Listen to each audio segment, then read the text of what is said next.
I live in South London, in a third-floor flat in a 5-storey building, 2 floors above, 2 floors below. Being that I live in London, I'm used to seeing people act drunk, crazy or violent, especially at night when the nutters come out. But what I experienced 2 nights ago shook me to this very moment, so I feel I have to write this down in case my situation becomes more weird than it already is. Why did he choose my door? Every evening, after I finished eating, I watch a couple of Creepypasta videos online before I go out on the balcony to smoke a cigarette. I come in, lock the door, and put it on the latch. Every time I lock the door, I look through the spy hole. I don't know why, but I always feel the urge to. Every night that I've looked through the spy hole, I see the usual city lights through the rusty balcony railings and the poorly lit car park 2 stories below. I don't ever really expect to see anything interesting. Last night, as I was smoking a cigarette out on the balcony, I heard the voice of a man whispering loudly. So loud it defeated the point of him whispering in the first place. I couldn't tell if it was on the balcony above or the one below, but I heard what he said. This little piggy went to market. It confused me for a second. I thought whoever he was, he must have been talking to someone who was with him, until I heard the voice whisper again from the stairway at the end of the balcony I stood. This little piggy stayed home. If these whispers are aimed at me, I sure as hell don't know why. Post haste, I put out my cigarette and turned to walk back into my flat. This little piggy had roast beef. I heard being whispered behind me as I stepped into the doorway. The whisper sounded as if it were immediately behind me. It sent a chill through my bones. I slammed the door shut in a nervous rush.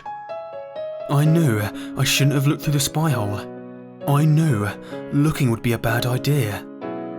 But I looked anyway. Why did I look? I lined my eye up, close to the spy hole, and tried to focus my vision. But all I could see was black. I could hear someone on the other side, breathing heavily through their nostrils, and what sounded like the grinding of teeth. I was frozen in place, knowing on the other side of that door stood some menacing creep. Staying there, staring out, I tried to breathe quietly, but my adrenaline was flowing as my heartbeat was escalating, and I gasped for a large breath. He heard.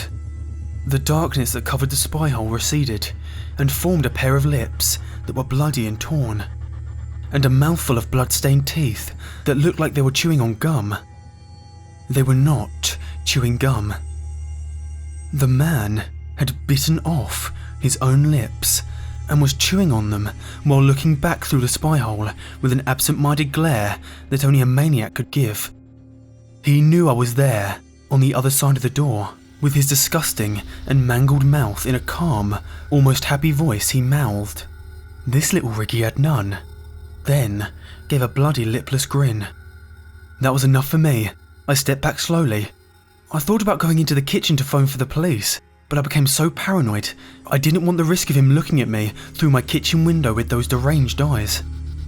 In my head, I told myself it was a dumb drunk playing some mind game. I crept into my room and crawled into bed, hoping to forget whatever that was I'd just seen. I awoke at 3:27 AM to a cold chill. My feet were poking out of the bottom of the blanket. I started to pull my feet under the blanket when something at the end of my bed pinched one of my toes with a wet and icy grip. I scrambled and flailed my arms, climbing out of my bed, heading for the light switch. While I flung myself to the opposite side of the room, I heard the heavy breathing and footsteps of the stranger. His silhouette moved in such an eerie manner. It looked like he was gliding out of the doorway, looking like he was power walking into the hall, out of my flat, and back into the cold night. I turned on the lights. I thought to myself, that freak pinched my goddamn toe. It was that man. He'd gotten into my flat, but I don't know how. He left a collection of discarded cigarette butts at the end of my bed. How long has this damn maniac been watching me?